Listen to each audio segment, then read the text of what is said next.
नमस्कार दोस्तों, OCN network में आपका स्वागत है। मैं हूं ओमकार चौधरी। अभी झारखंड और महाराष्ट्र की मतदान जो प्रक्रिया है वही पूरी नहीं हुई है। मतगणना 23 को होगी और रिजल्ट आने से पहले ही अगर आम आदमी पार्टी में कैलाश गहलोत जैसे कद्दावर नेता जो मंत्री भी हैं, मतलब मंत्री थे, मंत्री रहते हुए जिन्होंने पार्टी भी त्याग दी, मंत्री पद भी त्याग दिया और जाकर के भारतीय जनता पार्टी में शामिल हो गए हैं, तो ये घटना हमें क्या बताती है? देखिए, सीधी सी बात है। हरियाणा में जो हुआ वो हमारे और आपके सामने है। झारखंड में क्या होने जा रहा है ये सबको पता है। महाराष्ट्र को लेकर के थोड़ी बहुत संशय थी, अब वो भी दूर हो गई है। यानी महाराष्ट्र में भी हरियाणा और झारखंड से अलग कोई नतीजा आएगा, ऐसा मानने वालों की संख्या अब उंगलियों पर गिनने लायक ही बची। सबका ये मानना है कि जिस दिशा को हरियाणा ने पकड़ा है या झारखंड ने पकड़ा है, उसी दिशा में अब महाराष्ट्र भी जाता हुआ दिखाई देगा।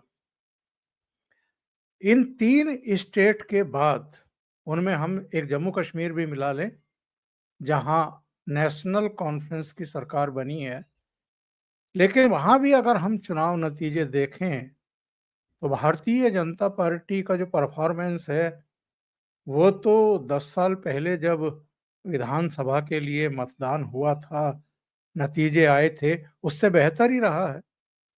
10 साल पहले 2014 में जब अंतिम विधानसभा चुनाव हुए थे तो भारतीय जनता पार्टी को 25 सीटें मिली थी। इस बार 29 सीटें मिली हैं, 4 सीटें बढ़ी हैं। घाटी में क्या मिलने वाला है उसको इसे लेकर के किसी को भी गलतफहमी नहीं, ना भारतीय जनता पार्टी को ना उसके सपोर्टर्स को। तो कैलाश गहलोत का आम आदमी पार्टी छोड़ना और अरविंद केजरीवाल पर गंभीर आरोप लगाना, उनकी कुल मिलाकर के जो कार्यविधि है, उनका जो अप्रोच है, उनके जो झूठे वादे हैं और राजनीति करने का जो उनका तौर तरीका है, आए किस लिए थे, करने क्या लगे, और झूठ पर झूठ, झूठ की राजनीति, प्रेस कॉन्फ्रेंस की राजनीति। जनता गड्ढों में पड़ी हुई है, दिल्ली की सड़कें टूटी हुई हैं, पेयजल का संकट है, जरा सी बारिश होते ही बसें, कारें सब पानी में डूबी हुई दिखाई देती हैं। उससे जैसे अरविंद केजरीवाल और उनके संगी साथियों का कोई लेना देना ही नहीं है।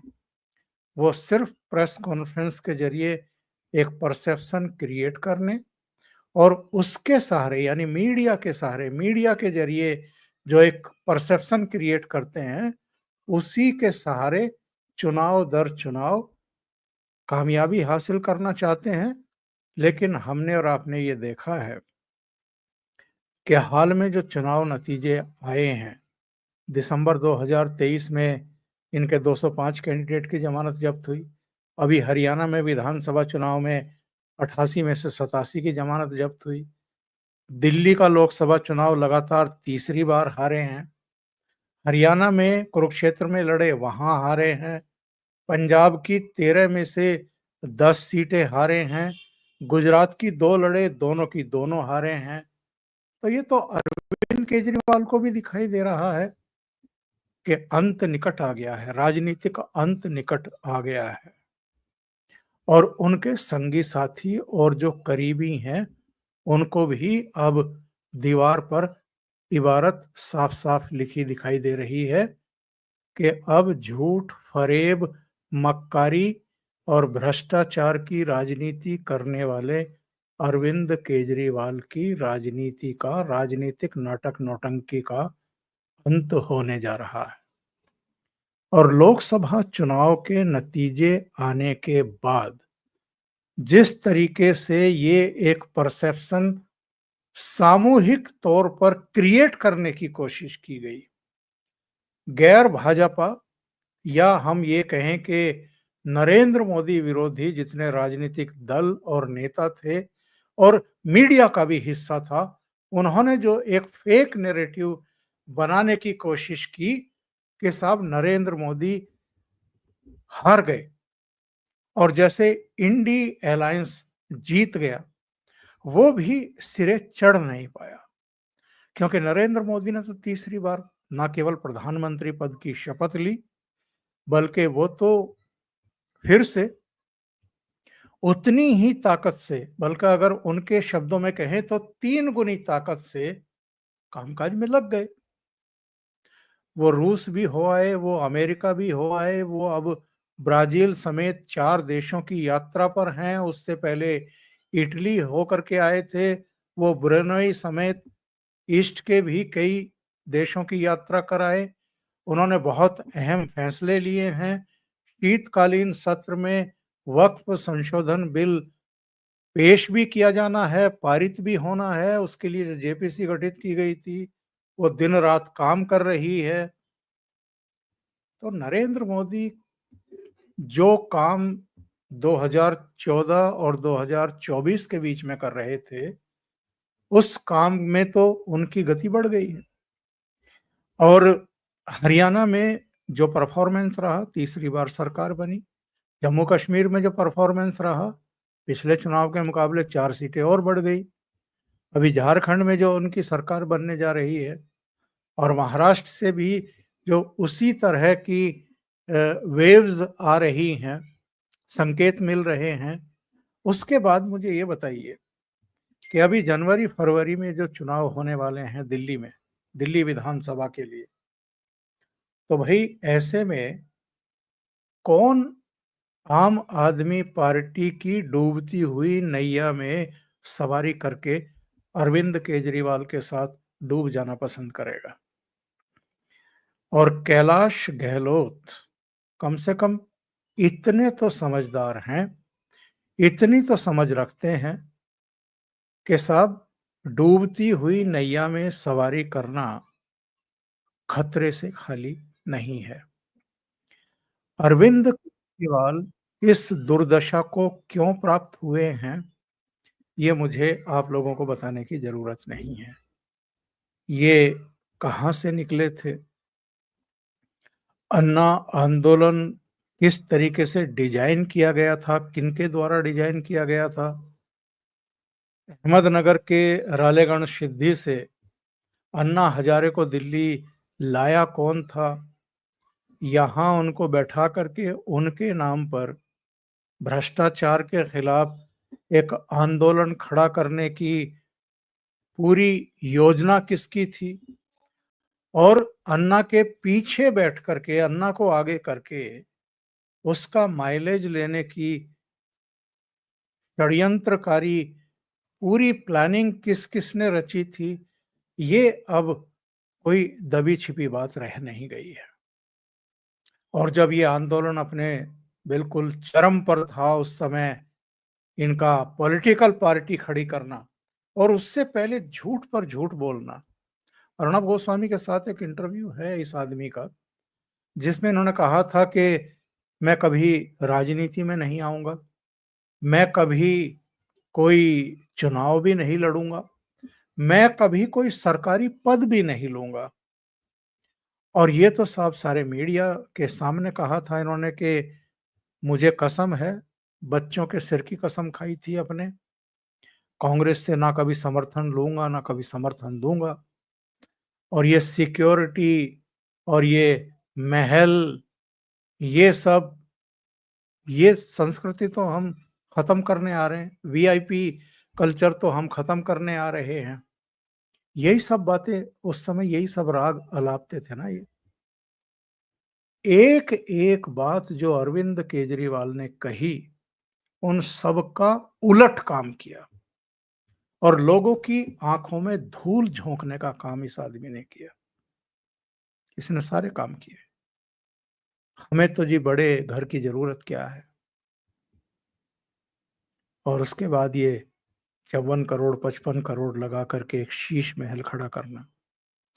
अब आप देखिए, हमारे और आपके देखते देखते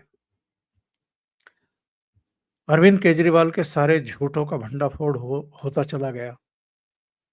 और अल्टीमेटली क्या हुआ, क्या दुर्गति हुई है इस आदमी की। गिरफ्तारी होना, वो भी मुख्यमंत्री पद पर रहते हुए। और उसके बाद तिहाड़ जेल में 5.5 महीने तक वहां की रोटियां तोड़ना। और चूंकि मुख्यमंत्री बने हुए थे, इसलिए पैसे की तो कोई कमी थी नहीं। जो जनता के गाढ़े कमाई की का जो है खजाने में पैसा जमा था, उसको वकीलों के ऊपर इन्होंने लुटाया। हर स्तर पर मुकदमेबाजी, पैरवी। अल्टीमेटली जमानत भी हो गई, बाहर भी आ गए, ये भी आ गए, मनीष सिसोदिया भी आ गए, संजय सिंह भी आ गए। लेकिन साहब, कोई दूसरी पॉलिटिकल पार्टी आपकी यादों में है जिसका मुख्यमंत्री भी अंदर गया हो, जिसका उप मुख्यमंत्री भी अंदर गया हो, जिसका राज्यसभा सदस्य भी गया हो? मेरी याद में तो ऐसा नहीं है। भारत की पॉलिटिकल हिस्ट्री में मुझे तो नहीं कभी याद आता कि मुख्यमंत्री, उप मुख्यमंत्री, एक और स्वास्थ्य मंत्री दूसरे केस में, और इनके लग्गे भग्गे भी, इनका पीए भी, इनकी अपनी member of parliament Swati Maliwal के साथ इन्हीं के घर में, इन्हीं के घर के ड्राइंग रूम में मारपीट के आरोप में जेल में डाला गया हो। तो मुझे लगता है कि अरविंद केजरीवाल के राजनीतिक जीवन का ही अब अंतिम छोर आ गया है। हालांकि राजनीति में किसी तरह की घोषणा करना या संभावना पर पहुंचना खतरे से खाली नहीं होता है। अल्टीमेटली तो जनता ही जनार्दन है, वही फैसला करती है। लेकिन मैं ये बात इसलिए कह रहा हूं कि अकेले शराब घोटाले में ये फंसे हुए नहीं है। ऐसे बहुत सारे मामले हैं जिनकी ऑलरेडी जांच पड़ताल चल रही है। अलग अलग एजेंसियां उनकी जांच पड़ताल में लगी हुई है। और जो कुछ होना है उन केसेस में, जिस तरीके से इन्होंने करीब 17 कैग की रिपोर्ट्स दबा के रखी हुई हैं, उन पर कुंडली मार करके बैठे हुए हैं। कैग की रिपोर्ट अलग अलग डिपार्टमेंट में जो लेखा जोखा होता है, जो खर्चों का और जो हद से ज्यादा खर्चों का या अनियमितताओं का, गड़बड़ियों का, घोटालों का, उसका पूरा लेखा जोखा होता है। तो भाई, अगर आप दूध के धुले हुए हैं, अगर आप कट्टर ईमानदार हैं, अगर आप पारदर्शिता में विश्वास रखते हैं, अगर आप उस समय लोकपाल की लड़ाई केवल इसलिए लड़ रहे थे कि जो भ्रष्ट मंत्री हैं, मुख्यमंत्री हैं, और जो ऊपर केंद्र सरकार में बैठे हुए लोग हैं, उनको भी आप जेल में देखना चाहते थे, तो भाई, आप अगर इतने ही ईमानदार आदमी हैं तो अपनी ही सरकार की कैग की रिपोर्ट्स क्यों दबाए बैठे हैं? और जितने भी ये बस खरीद घोटाला, वर्कशॉप जो उनकी मरम्मत के लिए टेंडर निकाला गया था वो घोटाला, पैनिक बटन घोटाला, इसके अलावा एडवर्टाइजमेंट का घोटाला, जल कल्याण बोर्ड का घोटाला, जल कल विभाग का घोटाला, शराब घोटाला तो हमारे आपके सामने है ही, स्कूलों में भवनों के कमरों के निर्माण का घोटाला, इतने सारे घोटाले आपने कर दिए आकर के कुर्सी पे और सरकार में कि अब आप बच नहीं सकते। इनमें जब भी जांच पूरी होती जाएंगी, इनके सिर पर फिर से गिरफ्तारी की तलवार लटकेगी। ये फिर से जेल जाएंगे, फिर से जमानत पर बाहर आएंगे, और ये अंतहीन क्रम चलेगा। और उसके बाद सारे मामलों के ट्रायल भी शुरू होने हैं। अभी शराब घोटाले का ट्रायल शुरू होने वाला है। उसमें दोनों पक्षों और सरकारी पक्ष का जो है पूरा जो भी तर्क-वितर्क होते हैं, दस्तावेज होते हैं, वो सब सामने रखे जाएँगे कोर्ट के। बहुत सारे इनमें से ऐसे मामले भी होंगे जिनमें इनको सज़ा भी मिलेगी और अगर किसी भी मामले में 2 साल से अधिक की सज़ा मिल गई, तो उसके बाद ये चुनाव लड़ने के अयोग्य घोषित कर दिए जाएँगे। तो इसलिए मैं कह रहा हूँ, कैलाश गहलोत के जो बयान हैं, उनको ज़रा गौर से अगर हम पढ़ें, तो आपकी समझ में आएगा कि अब जो इनके संगी साथी हैं, वही इनकी पोल पट्टी खोलने लगे हैं। कैलाश गहलोत से पहले स्वाति मालीवाल तो बिल्कुल आमादा है इनको निवस्त्र करने पर। वो जिस-जिस तरह की अ, तमाम चीज़ें निकाल कर के सामने ला रही हैं, दिल्ली की जो बदहाली है, जितना काम उसे एक्सपोज़ करने का भारतीय जनता पार्टी की लीडरशिप नहीं कर पाई, उससे कहीं ज़्यादा काम तो आजकल स्वाति मालीवाल कर रही है। स्वाति मालीवाल क्यों कर रही हैं? ऐसा कौन-सा तथ्य है? ऐसी कौन-सी बात हो गई है कि जो उनको पिंच कर गई? उन्होंने अरविंद केजरीवाल से भी बगावत कर दी और अब इन्हीं को नंगा करने में लगी हुई है, वो मैं रिपीट नहीं करना चाहता। जिस तरीके से उनके साथ मिसबिहेव किया गया, मिसबिहेव ही नहीं किया गया, अरविंद केजरीवाल के घर में, ड्राइंग रूम में उनके पीए के द्वारा जिस तरीके से उनको पिटवाया गया और जिन स्थितियों, परिस्थितियों में वो अब इनके खिलाफ फुफकार रही है, वो बड़ी सीधी-सी बात ये है कि असाधारण स्थितियाँ हैं अरविंद केजरीवाल के लिए। इससे पहले भी कई नेताओं ने वैसे पार्टी छोड़ी है और उन पर भी ये पूरा जो गिरोह है वो हमलावर हुआ है। जैसे आजकल कैलाश गहलोत के ऊपर हमलावर है। लेकिन स्वाति मालीवाल पर शुरू के कुछ दिन तक तो ये लोग हमलावर रहे, लेकिन उसके बाद इन्होंने चुप्पी साध ली और इस चुप्पी का भी कोई सबब है। इनको पता है कि अगर इन्होंने ज़बानी हमले करने शुरू किए स्वाति मालीवाल पर, तो वो ऐसे-ऐसे अंदर के भेद खोल देगी कि ये मुँह दिखाने के लायक नहीं बचेंगे। कहने का आशय ये है, एक मुझे घटना याद आ रही है, आप में से बहुत सारे लोगों को तुरंत याद आ जाएगी। जब ये लोकसभा चुनाव के समय जमानत पर बाहर आए थे, तो ये उत्तर प्रदेश भी गए थे और यहाँ दिल्ली में बैठ कर के भी इन्होंने ये कहा था कि साहब ये अगर नरेंद्र मोदी तीसरी बार प्रधानमंत्री बन गए, तो सबसे पहले योगी आदित्यनाथ को चलता करेंगे। 2 महीने के भीतर योगी आदित्यनाथ कुर्सी से हटा दिए जाएँगे। अमित शाह उनको चाहते नहीं हैं और तमाम तरह की बातें इन्होंने कही थी। तो लोकसभा चुनाव के नतीजे कब आए थे साहब? 4 जून को आए थे। नरेंद्र मोदी ने जून के पहले पखवाड़े में ही शपथ ग्रहण करी थी। शायद 9 को या 11 को की थी। संभवतः 9 जून को की थी।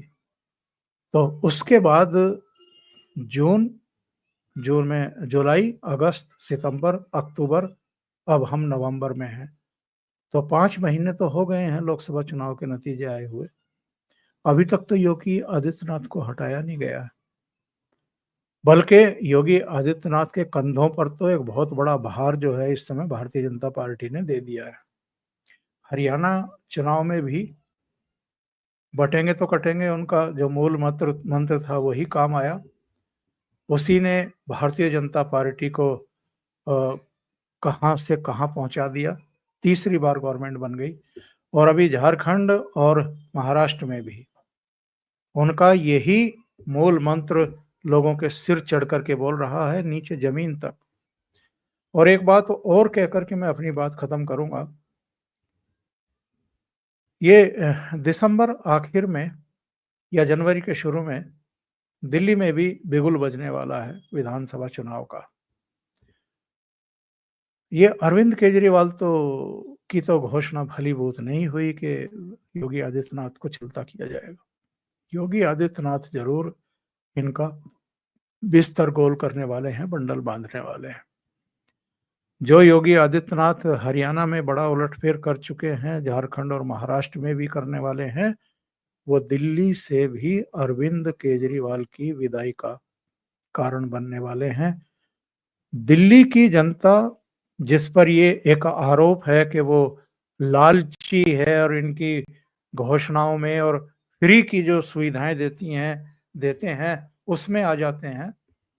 इस बार मुझे लगता है कि वो सब चीजें कुछ वर्गों पर, कुछ गरीब तबकों पर असर कर सकती है, लेकिन अगर हरियाणा, झारखंड और महाराष्ट्र की तरह वोटर जाति पाति फ्री के लालच से ऊपर उठ करके हिंदू बन करके वोट कर रहे हैं, तो दिल्ली भी उसका अपवाद नहीं होगी। अभी के लिए इतना ही। बहुत बहुत धन्यवाद। अगर आपको ये चैनल, इसके कंटेंट पसंद आ रहे हैं तो लाइक करें, कमेंट करें, वीडियो को शेयर भी करना ना भूलें, और जिन्होंने अभी तक सब्सक्राइब नहीं किया है वो सब्सक्राइब ज़रूर कर लें। अगर आप कंट्रीब्यूट करना चाहते हैं तो नीचे लिंक दिए हुए हैं, चैनल को आप कंट्रीब्यूट भी कर सकते हैं। बहुत बहुत धन्यवाद। नमस्कार।